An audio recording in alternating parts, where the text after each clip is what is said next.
ಕೊನೆ ಪ್ರಶ್ನೆ ಇದು ನಾನು ಎಲ್ರಿಗೂ ಕೇಳ್ತಾ ಇದ್ದೀನಿ. ಸೊ ನಿಮ್ಮ ಪ್ರಕಾರ ಟಾಪ್ 5 ಕಂಟೆಸ್ಟೆಂಟ್ಸ್ ಯಾರು ಅಂಡ್ ಯಾರು ಈ ಒಂದು ಸೀಸನ್ ನ ಗೆಲ್ತಾರೆ?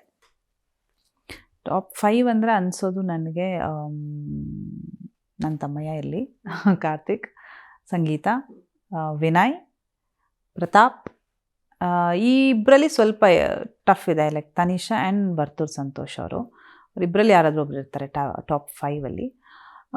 ವಿನ್ ಹೆಣ್ಮಕ್ಳಾಗಲಿ ಅನ್ನೋ ಆಸೆ ಇರೋದ್ರಿಂದ ಸಂಗೀತ ಆಗಲಿ ಅಂತ ಆಸೆ ಇದೆ, ಬಟ್ ಸ್ಟಿಲ್ ತಮ್ಮಯ್ಯನ ಬಾಂಡಿಂಗ್ ಜಾಸ್ತಿ ಇರೋದ್ರಿಂದ ನನ್ನ ತಮ್ಮನೇ ಆಗಲಿ ಕಾರ್ತಿಕ್ ಆಗಲಿ ಅಂತ ಅನಿಸುತ್ತೆ. Okay fine ma'am, thank you so much and ನಿಮ್ಮ ಟೈಮ್ಗೆ ಥ್ಯಾಂಕ್ ಯು. ಒಂದು ವಾರ ಆದ್ಮೇಲೆ ಸಿಕ್ಕಿದ್ರು ಕೂಡ ತುಂಬಾ ಹೊತ್ತು ನಮ್ಮ ಜೊತೆ ಮಾತಾಡಿದ್ದೀರಾ. Thank you so much. And ಮನೆ ಒಳಗೆ ಹೇಗಿದ್ರು, ಹೊರಗೆ ಕೂಡ ಮೀಟ್ ಆದಾಗ ಹಾಗೆ ಅನಿಸಿದೆ. ಆ್ಯಂಡ್ ನಿಮ್ಮ ಮುಂದಿನ ಪ್ರಾಜೆಕ್ಟ್ಸ್ ಏನು ಅಂತ ತಿಳ್ಕೊಬೋದಾ? ಮುಂದಿನ ಪ್ರಾಜೆಕ್ಟ್ಸ್ ನಡೀತಾ ಇದೆ. ಆ್ಯಕ್ಚುಲಿ ಕನ್ನಡ ಸ್ವಲ್ಪ ಗ್ಯಾಪ್ ಆಗಿತ್ತು ನನಗೆ, ಬೇರೆ ಕಡೆ ಬ್ಯುಸಿ ಇದ್ದಿದ್ದರಿಂದ ಇಲ್ಲೊಂಚೂರು ಗ್ಯಾಪ್ ಆಯಿತು. ಈಗ ವೆರಿ ಮಚ್ ಲೈಕ್ ಇಲ್ಲಿ ಮಾಡಬೇಕು ಅನ್ನೋ ಆಸೆ ಖಂಡಿತವಾಗ್ಲೂ ಇದೆ. ಆ್ಯಂಡ್ ನನ್ನ ಪ್ರಾಜೆಕ್ಟ್ಸ್ ಮೂಲಕ ನಾನು ಬಹಳಷ್ಟು ಮೆಸೇಜಸ್ ಕೊಟ್ಟಿದ್ದೀನಿ, ಲೈಕ್ ನನ್ನ ಪಾತ್ರದ ಮೂಲಕ. ಆ ಥರದ್ದೇ ಒಂದು ಪವರ್ಫುಲ್ ರೋಲ್ಗೋಸ್ಕರ ವೆಯ್ಟ್ ಮಾಡ್ತಾ ಇದ್ದೀನಿ. ಒಂದು ಒಳ್ಳೆ ರೋಲ್ ಸಿಕ್ಕಲಿ ಕನ್ನಡದಲ್ಲಿ, ಯಾಕೆಂದ್ರೆ ನನಗೂ ಆಸೆ ಇಲ್ಲಿದ್ದು ನನ್ನ ಅಭಿಮಾನಿಗಳು ನೋಡಬೇಕು ಅದನ್ನು ಅಂತ. ಸೊ ಮಾತುಕತೆ ಆ್ಯಕ್ಚುಲಿ ನಡೀತಾ ಇದೆ.